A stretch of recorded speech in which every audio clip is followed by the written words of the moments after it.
right, welcome to the fourth and final review of the evening.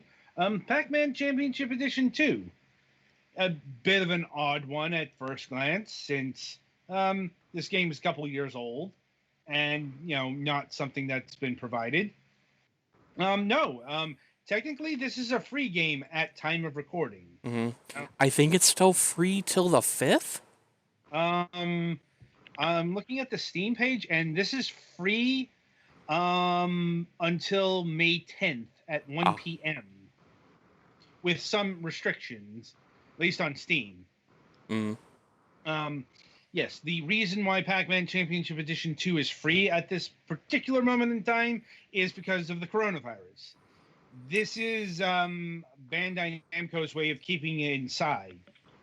Bit of an odd pick, truth be told. As far as games from Bandai Namco to keep you indoors for, hours upon hours, I would not have picked Pac-Man Championship Edition 2. Looks over at the Tales of games. Right, or maybe one of the Ni no Kuni games. Mm-hmm. It's like, I'm just saying they have some big-ass RPGs that could fill a couple of weeks. Dot hack if you're a sadist.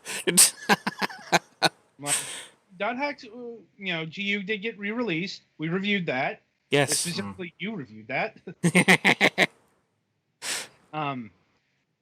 But yeah, Pac-Man Championship Edition 2 is free for about a week from this recording. As far as regular price, we think it's $20. It's actually a bit hard to get a beat on because everything just lists free right now. But just assume that it's $20. Special exception is the Switch version, which is actually a different version. Pac-Man Championship Edition 2 Plus, which is $20 from what I see. This is not free right now. And we suspect it's because it's technically a different version of the game, because the Switch version has an exclusive mode. It's got a co-op mode that is only in that one, because this got released much later than the other versions. This game is actually from 2016, which was before the Switch. So with that all in mind, how does Pac-Man Championship Edition 2 play? Well, it plays a bit like Pac-Man. Mm-hmm. But that is to say, it retains the core Pac-Man gameplay that I'm going to assume you're familiar with. Well, actually, it plays more like Championship Edition, because Championship Edition is a lot faster. I'm building up to that. Okay. Well, yeah, there are a lot of things in which it is not quite like Pac-Man. Yeah, that's the whole bit of part. My bad. It plays. Yeah, it's like it plays like Pac-Man in the core sense. Like, you are a Pac-Man, you travel through mazes, you eat dots and fruit and power pellets. It's got that basic framework, which is the classic Pac-Man framework. And I do have to differentiate that because Pac-Man has made ventures into other genres. Like, he's got a pretty sizable platformer resume, for example.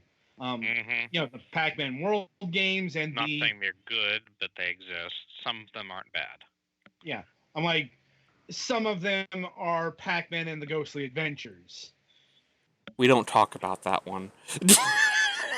Well, as a game, that's like the most dead average platformer I've ever played. As a concept, it is affront to God and man and should be buried. Look, the most average platformer ever is still better than you need to shoot a slingshot at the character to make him jump. Right. Pac-Man 2 was just a garbage adventure game. Mm-hmm. Point is, Pac-Man has made, full-on genre swerves. This does a lot to reinvent Pac-Man for the modern day, but, you can still recognize the Pac-Man DNA is what I'm getting at here. Yeah. So what's changed? Admittedly, I've not actually played the first Pac-Man Championship Edition. I have it. It's just one of those games that's been sitting in the backlog. But Like, yeah, from what I remember, the biggest thing that changed is the boss battles. right. But yeah, the Championship Edition series has a bit of a different structure overall. It's not eat all the dots and progress through the mazes. No, the mazes are, well, first of all, they're much larger. They're widescreen mazes, which does make a difference. As Well, some of them are. Some of them are still pretty small. Right, but in general, this game has been made for 16 by 9 displays, as opposed to whatever the ratio was of the original arcade game. Like it's not quite 4 by 3. Yeah, it was one of those odd ones that drove people insane. Yeah, because actually porting Pac-Man to the systems of the era was a trickier task because arcade ratios tended to be more vertical. And honestly, arcade ratios could be all over the fucking place because each machine was its own unique unit. And custom parts, because fuck you. Right. But yeah, also this Pac-Man is a lot more neon. All of the neon. Yes.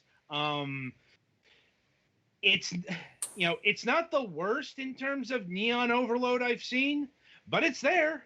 I would say some of the mazes, if you do have problems with like epilepsy or something like that, maybe not play this one. Or at least check your, see which mazes are more the subdued, like maze 1 or whatever. Mm-hmm. Some of the earlier ones are easier, but if you have epilepsy, just maybe stay away from this one. Yeah, or at least just take it easy and let you find something that doesn't make your head want to explode. Yeah. That being said, so the core change here is instead of eating all of the dots, you've got to eat enough dots to make the fruit appear. And when you eat the fruit, the level will change, or you will complete the objective. Granted, this kind of depends on the mode you're playing in, because it's kind of ass backwards here. Because from the tutorial, you open up score attack, and then you open up the adventure mode, where it's usually the adventure mode is first, and then something like score attack would be opened up later. Mm-hmm. Millie didn't play too much of the adventure mode because I was using an Xbox 360 D-pad, and oof, the cornering was rough using this thing. Like, thankfully, my Xbox One controller's in now. Like, it's mostly working. It looks like it's got a few signal issues, but that's neither here nor there. Anyway, your task is to eat the dots, and the ghosts work a bit differently here. It's not one hit, one kill. Yeah, the ghosts are. That was the weirdest thing.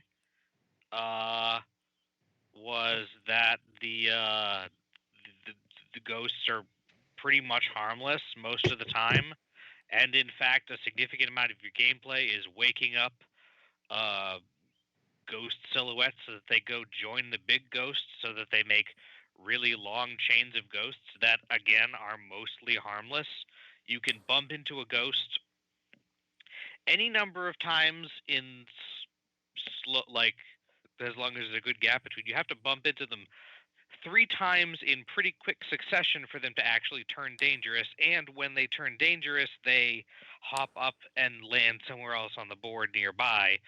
So even when you make them dangerous, they don't kill you immediately, although they do stay dangerous for a while. Mm-hmm. Right. And mind you, that does get upped the higher the difficulty. Like,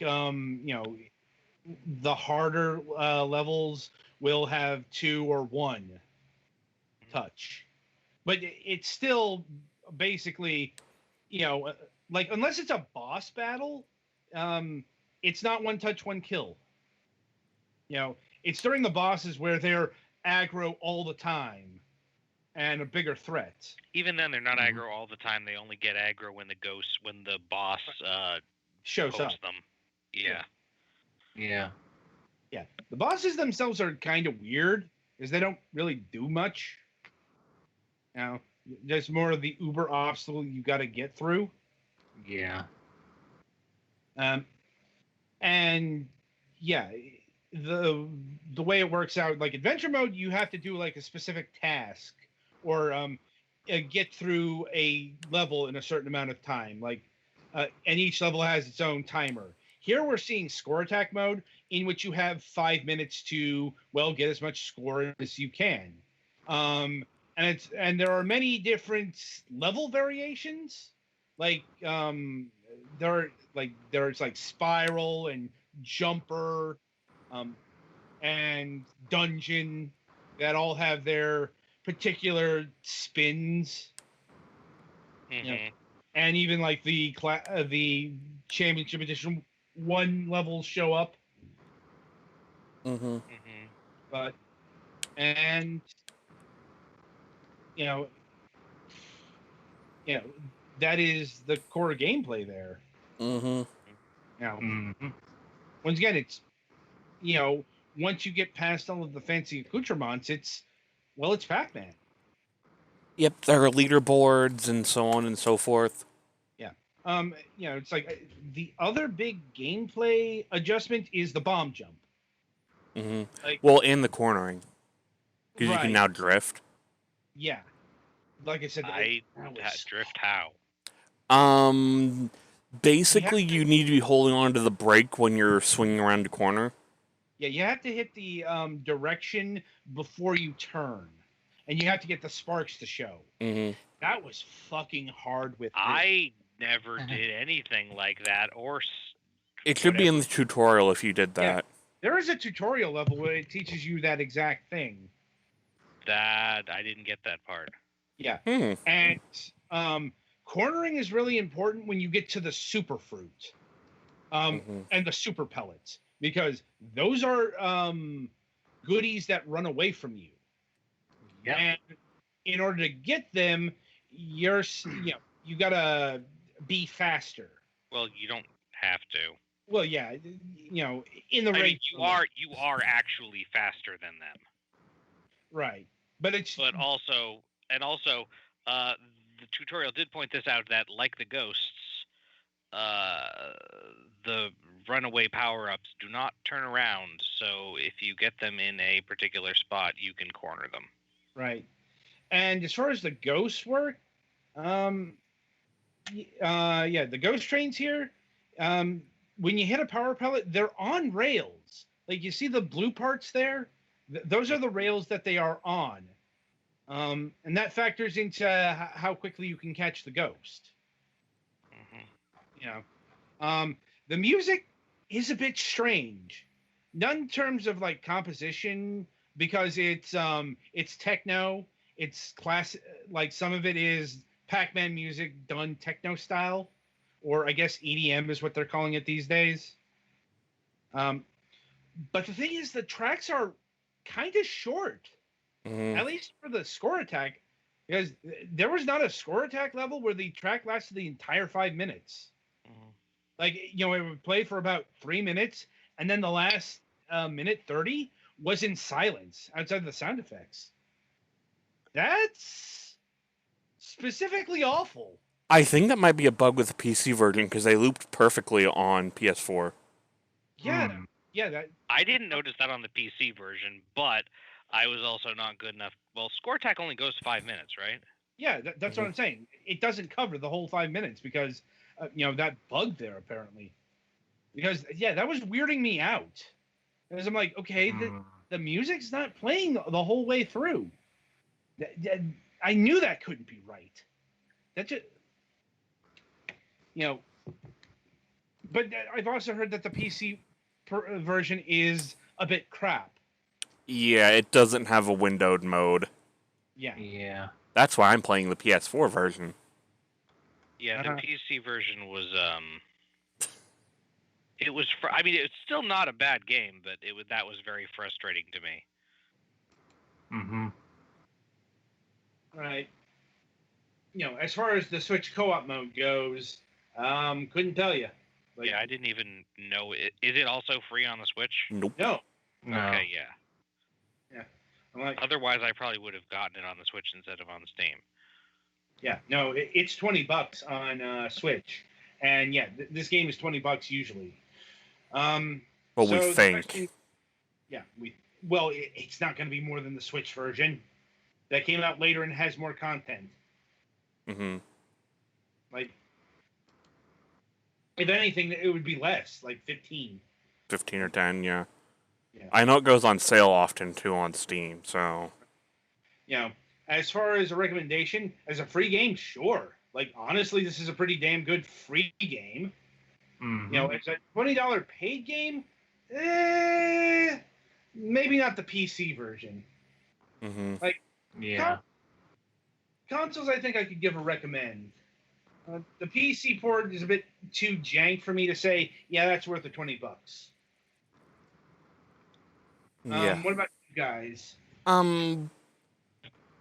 Yeah, if you want to actually pay for it, wait for a sale, because how old it is, it's on sale frequently. Mm-hmm. I But agree. if you're looking at it when it's not on sale, just put it in your wish list and wait if you like Pac-Man. If you're Yeah. looking at this as a first step, I would actually prefer Championship Edition 1. Yeah, I've also heard good things about Pac-Man 256. Though that doesn't play like this one. No, it doesn't. It is a bit different, but I'm just saying that is another classic Pac-Man option. Mm-hmm. And yeah, I think that'll about do it. Let's see. The week ahead. The Monday plans with Mac, they have been scuttled once again. Shock Due to- and horror. Yeah. Due to, well, other secret talks that have arisen. Like, Mac's apparently meeting some people who know some people are, who work at, like, Netflix or Crackle or something like that. Basically, he could only do that on May 4th, apparently. So the Star Trek commentary thing, it's on ice once again. We are going to talk about a rescheduling during the seasonal break, which is about a month away. So, we'll have more news potentially in a month if we can come to an agreement, because I think I speak for everyone here. He's kind of getting tired of this thing slipping. Anyway, so on the main show, on Wednesday, May 6th, we might be having Chris King of Battery Staple Games. If you remember, this is an interview that got delayed from last month because of the coronavirus. I haven't heard back from him. So we could be looking at another coronavirus delay here. Like, it's not really a thing anyone can help. And on May 8th, we have Kudo of, Grizzland the game. If you recall, we reviewed Grizzland not too long ago. And we'll probably be getting deeper into the mechanics and all that stuff. He has confirmed. So at the very least, that's happening. And until Wednesday, I shall wish you good gaming.